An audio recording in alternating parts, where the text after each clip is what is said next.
आप दोनों का बिग मैजिक में स्वागत है। हंसल साहब ये बताइए कि आप हमेशा से डिफिकल्ट टॉपिक कैसे चुन लेते हैं और रिस्क नहीं लगता है कि मैंने क्या टॉपिक चुन लिया है, लोग कैसे एक्सेप्ट करेंगे? मुझे लग रहा है ये टॉपिक्स मुझे चुनते हैं तो मैं तो बस हमेशा उन लोगों की आवाज़ लोगों तक पहुंचाने की कोशिश करता हूँ जिनकी आवाज़ हमने सुनना बंद कर दिया है, जिनको देखना हमने बंद कर दिया है। तो ये टॉपिक्स मेरे दिल को छूते हैं, तो मैं यही कोशिश करता रहता हूँ कि भाई जो मेरे दिल को छूता है वो मतलब दुनिया के दिल को छूए, और इस कहानी में मुझे वो मिला। क्या है, मतलब कौन सा ऐसा टॉपिक है, किस रोशनी किस जगह में आप रोशनी डालना चाह रहे हैं? सबसे पहले तो मैं ये बताना चाहता हूँ, ये कोई ऐसी सोशल एजेंडा वाली फिल्म नहीं है, लेकिन ये एक लव स्टोरी है जिस उन लोगों की जिनको हमने देखना बंद कर दिया, जो माइग्रेंट्स हैं।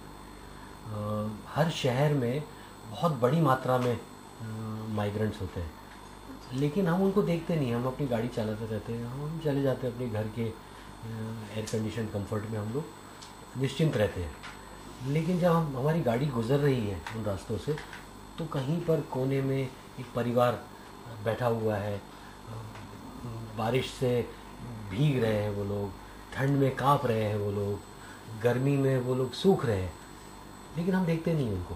वो मतलब एक नज़र हम तक पहुंचाते हैं कि शायद ये हमारी कोई मदद कर दे, लेकिन उनकी भी अपनी कहानी है, जैसी मेरी कहानी है, जैसे राजकुमार की कहानी है, हम सबकी कहानी है। उनकी ज़िंदगी में प्यार है, उनकी ज़िंदगी में ज़रूरतें हैं, और उनकी ज़िंदगी में कॉन्फ्लिक्ट है, लेकिन हम उनको देखते नहीं। हम हेलीकॉप्टर से उतरने वालों की ज़िंदगी में देखते रहते हैं कॉन्फ्लिक्ट, उनमें बनावटी कॉन्फ्लिक्ट बनाते हैं।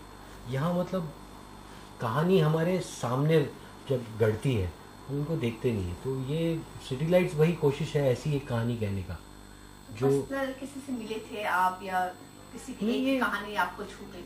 ये हर उस इंसान की कहानी है, जो हम सबकी कहानी है। ये मेरी अपनी कहानी है कि मेरे बच्चे हैं, मेरी बीवी है, और मैं अगर इस सिचुएशन में अगर फंस जाऊंगा जिसमें राजकुमार का कैरेक्टर दीपक फंसा हुआ है सिटी लाइट्स में, तो मैं यही करूंगा जो दीपक करता है। मैं यही अपने परिवार के लिए ये ज़रूर करूंगा।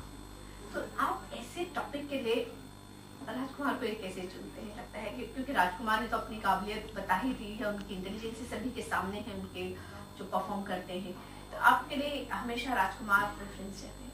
वो इस फिल्म में तो राजकुमार ने मुझे चुना राजकुमार ने मेरा नाम रेकमेंड किया था भट्ट साहब को। जब इससे पहले जो डायरेक्टर साइन थे उनके साथ कुछ बात नहीं बनी, तो राजकुमार ने मेरा नाम सजेस्ट किया था, अभी आप इनसे मिलिए। तो लेकिन मेरे लिए मतलब मैं खुशकिस्मत हूँ कि मेरे जीते जी मेरे कैरियर के इस दौर में मुझे राजकुमार मिला। एक मोड़ था ज़िंदगी का जिसमें मुझे राजकुमार मिला। मैं भी उतना ही खुशकिस्मत बिल्कुल। तो उस मोड़ पे मुझे ऐसा एक्टर मिल गया जो आप एक सोचते हो फिल्म को लेकर, आपका एक विजन होता है जिसको आप विजन कहते हो, कि आप सोचते हो कि मेरी फिल्म ऐसी बनेगी और इतना रियल होगा, ये सारी चीज़ें ऐसे गढ़ेगी लोगों के सामने, और उससे 3 गुना ज़्यादा बेहतर कोई मुझे आउटपुट दे। तो ऐसा एक्टर मतलब उससे ज़्यादा डायरेक्टर क्या चाहता है? डायरेक्टर का ग्रीड इससे ज़्यादा हो नहीं सकता है। इतना मुश्किल था एक नए एक्टर जिनका फिल्मी बैकग्राउंड नहीं है उनसे इस तरह के एक्टिंग निकालना? वही है, मज़ा उसी में है कि जो इनोसेंस एक बच्चे में होता है ना, वो हम में नहीं है। तो पत्रलेखा में एक इनोसेंस था कि वो कुछ बैगेज लेकर नहीं आई थी कि मैं बहुत महान एक्ट्रेस हूँ, मैंने 15 साल थिएटर किया है और मैं आपको अपनी काबिलियत दिखाना चाहती हूँ। ना ही वो ये लेकर आई थी कि मैं मिस इंडिया हूँ और मैं मतलब बहुत अपने आप को मतलब राखी के रोल में भी मैं रैंप वॉक करूँगी। ना ही वो प्रेशर था ग्लैमर का, ना ग्लैमर का प्रेशर, ना परफॉर्मेंस का प्रेशर। वो सिर्फ उस मोमेंट में जीना चाहती थी, और वो मुझे लगता है कि उसकी अपब्रिंगिंग, कि मेरे लिए ना एक्टर या तो आपकी एक ट्रेनिंग होती है या तो आपकी अपब्रिंगिंग होती है। तो मुझे लगता है कि पत्रलेखा की अपब्रिंगिंग, वो बहुत इंडिपेंडेंट लड़की है, वो एक बहुत अच्छे घर से आती है, वो एजुकेटेड है, इंटेलिजेंट है। तो मुझे उन चीज़ों ने आकर्षित किया। मुझे लगा कि एक इंडिपेंडेंट इंटेलिजेंट लड़की से वो इस रोल को के बारे में सोचेगी और उस मोमेंट पे रिएक्ट करेगी, और एक साथ साथ इनोसेंस था कि जो थिएटर के बैकग्राउंड से नहीं थी, उस बड़े एक्टिंग का भार लेकर नहीं आई थी अपने ऊपर वो, तो वो उस मोमेंट पे रिस्पॉन्ड करती थी। था मतलब उसके साथ राजकुमार के साथ काम करने का तरीका और पत्रलेखा के साथ काम करने का तरीका मुझे थोड़ा सा उसमें परिवर्तन लाना पड़ा, लेकिन वो डायरेक्टर का काम होता है। मैं मतलब बाकी करता क्या हूँ, काम मेरे औजार मेरे एक्टर्स हैं कि मेरी बात उनके ज़रिए कही जाती है, तो मुझे उनसे काम करवाने का एक तरीका ढूंढना पड़ता है। तो पत्रलेखा तो ये था कि जैसे मैं अपनी बच्ची से काम करवा रहा था, ये था। किस तरह से उनकी ऑडिशंस हुई थी? राजकुमार के जरिए आई थी वो आपके पास? नहीं, वो कास्टिंग डायरेक्टर हमारे हैं विनोद रावत, उन्होंने ऑडिशंस पहले जो प्रीवियस डायरेक्टर थे उनके लिए ऑडिशंस की थी।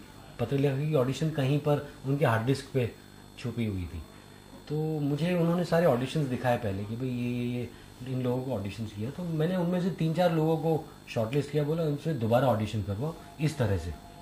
तो वो ऑडिशंस देखे, फिर उन एक्टर्स को मैंने डायरेक्ट किया कुछ ऑडिशंस को, तो और उन ऑडिशंस में राजकुमार भी शामिल थे कि मुझे देखना था कि वो साथ में एक परिवार के रूप में कैसे लगते थे। राजकुमार भी थे, एक्ट्रेस भी थी और बच्ची भी थी, तो मुझे देखना था कि एज ए फैमिली यूनिट ये लोग कैसे लगते थे और एक दूसरे से कैसे रिएक्ट करते थे, कैसे रिस्पॉन्ड करते हैं और इम्प्रोवाइज किस तरह से करते हैं आपस में सीन्स। वो सीन्स लिखित सीन्स से मुझे थोड़ी सी एलर्जी है, ये लिखा हुआ है मतलब एकदम ही यही बोलना और यहीं पर रुकना और इसके बाद यही कहना, उससे मुझे तकलीफ है, क्योंकि इसका मतलब ये है कि आपका दिमाग नहीं चल रहा है, आप सिर्फ एक तोते की तरह परफॉर्म कर रहे हैं। तो सर ये रियल स्टोरीज कितनी इंस्पायर करती है? आपकी पहली फिल्म भी आप शाहिद भी थी जो काफ़ी रियल कैरेक्टर पर ही आधारित थी, और ये फिल्म भी आपने एक रियल इंसिडेंट ही लिया है, देखिए ना हमारे आसपास जो घटनाएं होती हैं, इसमें रिसर्च करना पड़ता है बहुत ज़्यादा, या उनके बीच जाके बैठना पड़ता है, उनके एक्टिविटीज इतना ज़्यादा क्या है, हम लोग बहुत बड़ा चढ़ा के इन चीज़ों को करते हैं। भाई ये हमारा काम है, मैं डायरेक्टर हूँ, ये एक्टर है, तो अगर हमें मतलब अच्छे से ईमानदारी से काम करना है तो ये करना ही पड़ेगा। मतलब आपने बॉडी बना ली तो मतलब आपने हिंदुस्तान को बदल नहीं दिया उससे, आपने आपका काम किया है। अगर आपने वज़न कम किया है तो मतलब बहुत बार मुझे लोग पूछते हैं राजकुमार ने 8 किलो कम कर दी, मैं बोला उसमें कोई बड़ा काम नहीं किया, उसको करना था, उसका कैरेक्टर था वो, तो उसके लिए जो ज़रूरी है वो आपको करना पड़ता है। वो उसमें मतलब कोई आपने वो नहीं कर दिया, आपने मतलब वो जो क्या कहते हैं हनुमान जी ने जो पहाड़ उठा लिया था, वैसा कुछ नहीं किया आपने। तो मेरा मानना है एज ए डायरेक्टर भी मेरा यही काम है। हमारी फिल्मों में प्रॉब्लम ये होता है कि कहानियों की कमी है, हम हमेशा रोते रहते हैं कि कहानियत नहीं है, कहानियों की कमी है, क्योंकि हम जिंदगी में झांकते ही नहीं हैं। हम मतलब हॉलीवुड फिल्म में झांकते हैं और मतलब उनकी कहानियों को हम रिसाइकिल करने की कोशिश करते हैं, हम अपनी कहानियों में अपने दिलों में कभी झांकने की कोशिश नहीं करते।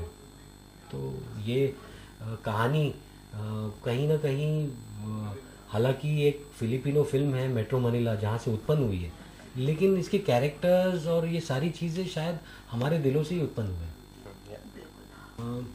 30 मई को रिलीज़ हो रही है सिटी लाइट्स, और उसके 2 कारण है देखने के लिए। एक तो इसमें आपकी अपनी कहानी या आपके पड़ोसी की कहानी या आपके इर्द गिर्द जो लोग घूमते हैं उनकी कहानी है इसमें, तो देखिए ज़रूर। और दूसरा ये है कि महेश भट्ट ज़ख्म के बाद अगर किसी फिल्म को अपने पूरे दिल से बैक कर रहे हैं तो ये सिटी लाइट्स है। और महेश भट्ट के कन्विक्शन के लिए देखिए आप, एक महेश भट्ट जिनको आप जानते थे, जिनको आप प्यार करते थे, उनकी कन्विक्शन दोबारा लौटते हुए आप देखिए 30 मई को।